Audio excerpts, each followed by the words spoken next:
In this video, you will find out the benefits of berries on cancer cells in a scientific analysis. Hey guys, it's the vegan food and scientist, Caitlin Grassing, your host, and today you will find out these questions and more. How do berries help with cancer cells? What is the treatment method of cancer? What is inside Andean berry juice that was so important for cancer treatment? And what is the future of berries on cancer cells? We're going to pick us a ripe one, so stick around.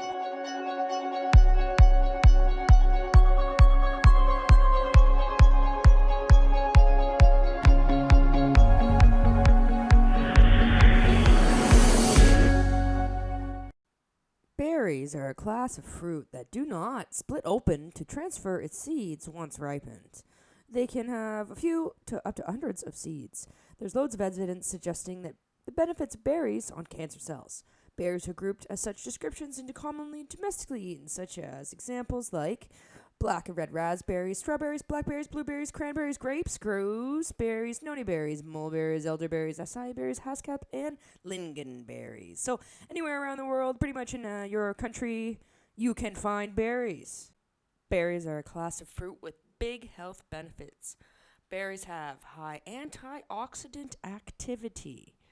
They have a high concentration of polyphenols, high concentration of vitamin C, specific components that target free radicals and neutralize them. This is important for cancer cells.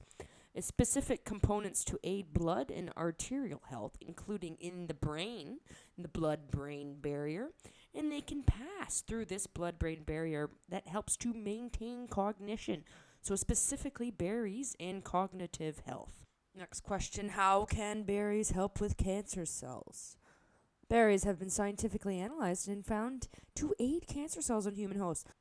Researchers looked at the effects of black raspberry extract on dependent radioprotection in human breast cancer cells. From the Journal of Nutrition and Cancer, these researchers found that black raspberry extract did in fact help to reduce cancer cells. Specifically, the black raspberry is very strong oxidant radical quenching capacity, and this raises the level of the phytonutrients, also known as anthocyanins or phenolic groups, other than blackberries, red raspberries, and strawberries.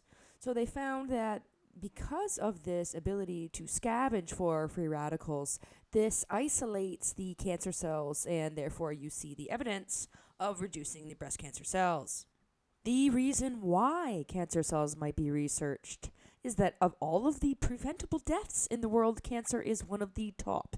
In fact, due to our modern world, cancer may become the number one killer in our lifetime. It currently sits at number 2 in most cultures. For women, breast cancer and lung cancer top the list. For men, prostate, colorectal, and lung top the list. But what is the typical method of treatment for cancer? 40 to 60% of all cancer patients receive ionizing radiation, commonly known as chemo. This chemotherapy causes genomic instability, causes adaptive radioresistance, and can also cause apoptic response. So what I'm trying to say is when it comes to breast cancer, this fractionated radiation is mandatory as it is considered to be beneficial. However, the treatment can cause lethal and sublethal tumor damage, so breast patients generally receive this treatment. However, due to the radioresistance and other consequences of cancerous cells receiving this treatment, relapse can occur and sabotage to your body can also occur. We can use nutritional therapies such as black raspberries and berries as a daily practice to help breast cancer patients.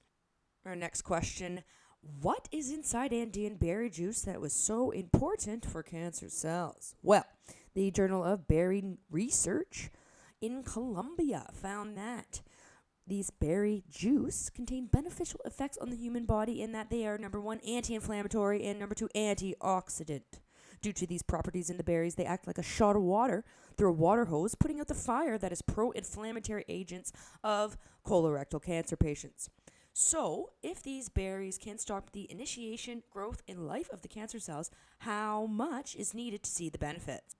Within varying milligram or percentages in the diet, this table shows various types of immunological effects on various organs And we have the first freeze-dried raspberries given to colon cancer patients for up to 9 weeks found improvements in cancer cells. The second one is that diets, including berries, high intake of fresh fruits and veg, grains, and low-processed food, was found to be protective against cancer initiation and development. Third point, grape extract and grape pumice resveratrol of 50 to 200 milligram dosages of cancers, sarcomas, colon, skin, and blood cancer all showed improvements in terms of their genetic immune response and positive levels of their immune system. The next one, noni berries, were found to improve immune function in sarcomatic cancer patients. And the last one, white mulberry extract, was found to improve colon cancer, to decrease cancer cell activity. As this table shows, there's many different types of berries that can help many different types of cancer patients. So what is the future of berries on cancer cells?